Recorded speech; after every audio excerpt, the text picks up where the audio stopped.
Okay, everyone, so I'm going to give this another go. Hopefully this works this time. I want to walk you through an example of a mini I/O, and it's going to be structured in the same way as the official I/O should be, but this version is just slightly shorter. So on this slide, before I begin the I/O, I just want to show you the structure of what should take place. So you should introduce the work itself by talking about your global issue, explaining why it matters, and then you present how the global issue is present in your literary work and in your non-literary work.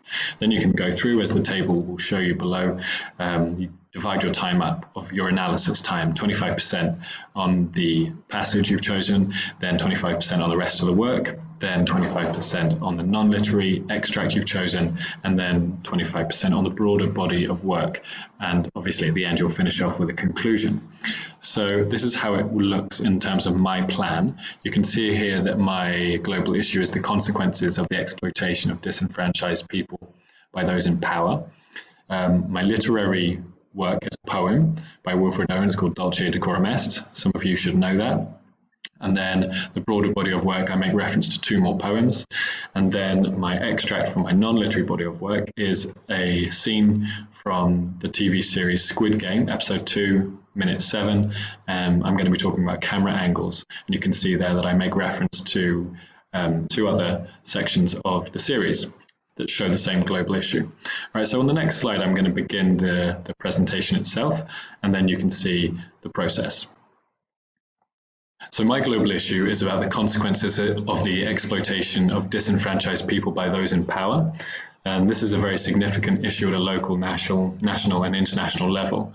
Whether we see this through the abuse of power by individuals, large companies or states, those in power have the ability to cause significant harm to disenfranchised people and groups, whether that's refugees or indigenous communities or the global poor.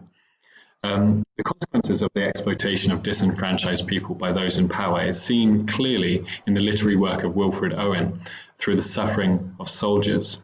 It's also seen in the Netflix series Squid Game, where the audience is presented with the debasement and dehumanization of the players who are trying to win money to provide a better life for themselves and for their loved ones. So if we look firstly at my passage, which is taken from the poem Dulce et Decorum Est by Wilfred Owen. Here the poetic voice presents the suffering of the soldiers and how he perceives this suffering to be a result of the blindness and arrogance of powerful politicians. We can see this particularly through Wilfred Owen's use of visual imagery. In line 5, he describes the men who marched bloodshot. Many lost their boots, limped on. We can see here an image of horrendous fatigue, where the soldiers have lost their humanity. They appear as if they're zombies. This is reinforced through the negative nasal alliteration on the M sound, which reinforces the repetitive nature of their march. Later in the poem, we see the same feature again, though this time it's more shocking, as the poetic voice describes a particular soldier's white eyes writhing. Here the use of the image illustrates the pain and anguish, as if he cannot escape the suffering he is experiencing. The image is heightened through the breathlessness of the W alliteration, as well as the assonance, where the I and the I sound is repeated. The white eyes writhe. The eyes, of course, being symbols for the innermost experience of the soldiers and their horror. This suggests perhaps that we, the readers, must look at the real consequences of the war, unlike those in power who are sending these men to die. The visual imagery to portray the exploitation of marginalized and disenfranchised people is also seen throughout the rest of Owen's poetry. In the poem Strange Meeting, the reader is presented with the imagery of another soldier, this time with a dead smile.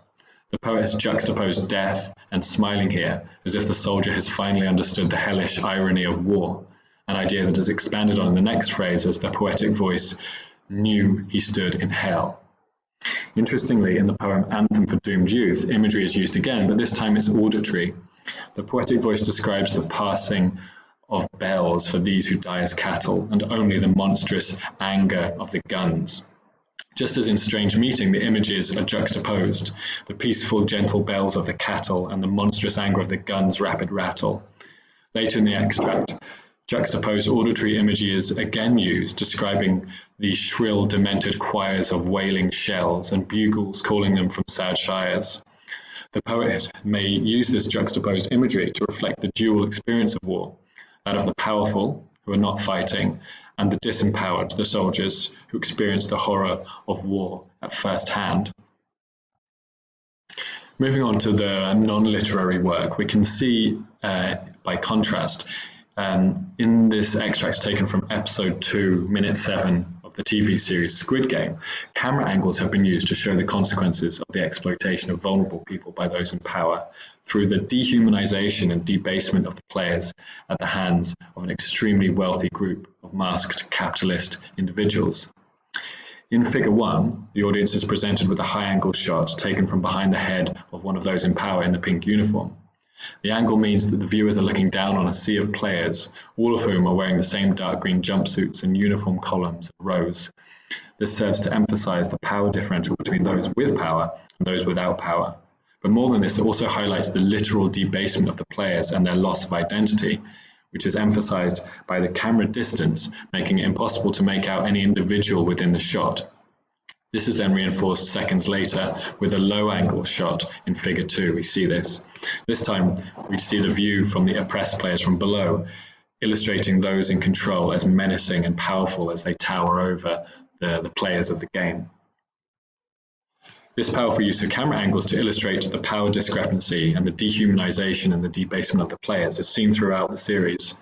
For example, in Figure 3, we see a bird's eye shot from episode 3, minute 10, looking down directly on the players as they make their way to the space where many of them will die while playing this game. This extreme high-angle shot serving to illustrate the extreme impotence of the players at this point in the story and denying their individuality and dignity even more than in Figure 2, as it is literally impossible to distinguish the individuals at all. All you can see is the top of their heads. Finally, in Figure 4, we see a mid-level distance shot, which highlights the ultimate degradation of the players at the hands of the powerful once they've been executed during their participation in the game. This is reinforced through the body postures of the characters which have been placed in, conveying a sense of the complete loss of dignity, lying in the dirt, their bodies at uncomfortable angles, all in uniform again, perhaps being a comment on their individuality having no value at all for those in power.